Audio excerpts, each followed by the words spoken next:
Good morning. It is Sunday, March 15th, and here is your update. I actually wanted to give you guys some stats this morning, so I'm going to read them. I wrote them down.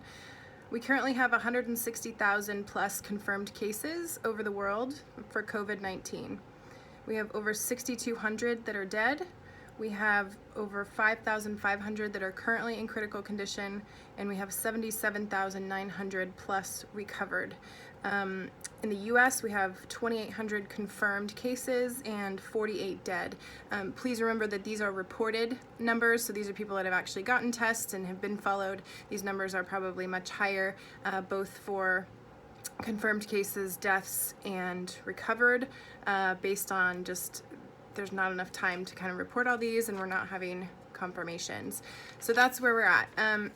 One thing I need to be really clear about is to really not go out.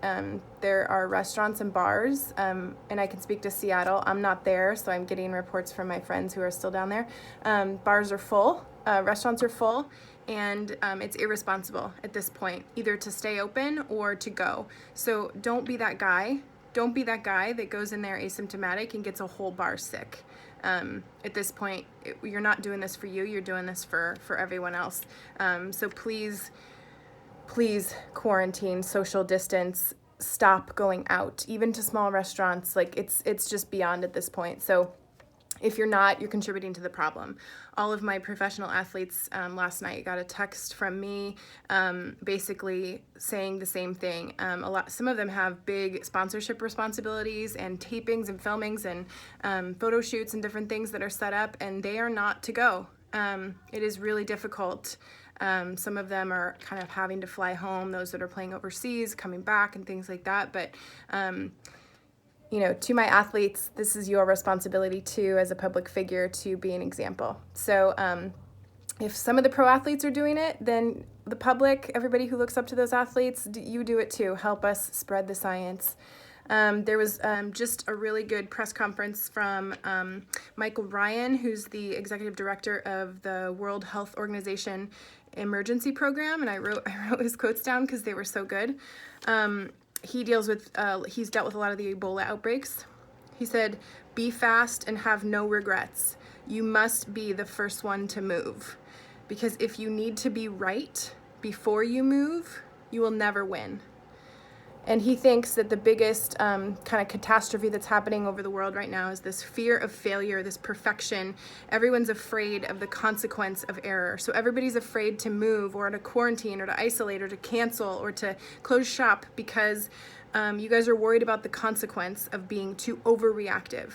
And the greatest error currently is not to move. So if you're a small business, and I've been getting lots of messages about this. If you're a small business and you're just like so worried about closing, first of all, here's permission. Please close your doors. If you do small business services, please close your doors. Quit contributing to the problem and pressuring other people to keep their appointments and classes and things that they do have scheduled with you. Another idea I have is I've been looking for ways to help people. So Venmo is a super easy way for somebody to just like click and send somebody a few financial dollars. So if you are a small business, or if you are somebody who's in a situation that this is like killing you and you don't know if you're going to be able to survive financially, killing you is a bad term to use there. Sorry about that. Not killing you physically, but hurting you, working against you financially. Send me a Venmo account. Let's just stick with Venmo. Send me a Venmo account, Venmo name, and tell me why, and I'll post it, and everybody can repost it, because you shouldn't be going to Starbucks right now and getting a coffee. So a bunch of us have an extra $4 laying around that it would make us feel good if we're in a good situation to just send somebody $4. If 100 people do that, we're helping support somebody who's losing income from having to work. And so that's kind of a way we can kind of in a small way help each other. So send me those and I'll do my best to share those around. The other thing is school stuff. People are asking me a lot about school stuff. So I have little kids, 5 and 3. And so, my stuff's a little bit easy. My school district is not doing e-learning very much, just because there's not enough really access equal opportunity access. So like, it's assuming everybody has a laptop and a computer and things like that. So, but for my 5 and 3-year-old, they're missing out on some letters, and so yeah, I can do that. But for those of you with older kids, a couple of things that I would suggest. One is Kumon. If you've never heard of it, it's a program where you can do worksheets, but you can also do it through distance, and they give these daily worksheets. You can either do math or reading. My kids are both in it, and so they've actually mailed us worksheets here to the San Juans, Roach Harbor, to do. There's also Kumon workbooks you can buy online, so that's something math and reading wise you can keep up on.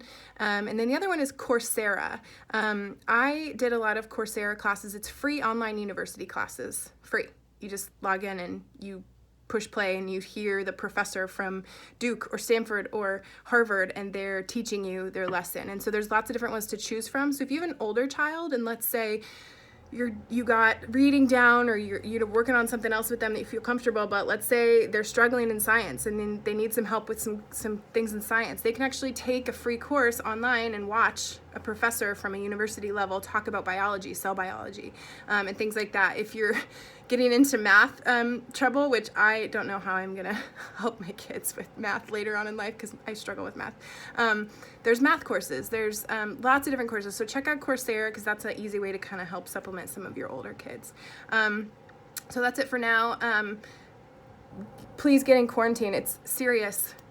If you're not already, you're the problem. Like, you are the problem if you're not quarantined right now. You're spreading it. It's on your shoulders, and it's your responsibility. So at this point, be calm about it. Don't panic, because really you're not, if you get it, you're probably not going to be sick. But I'm really sick of seeing pictures of bars being packed and people out and about.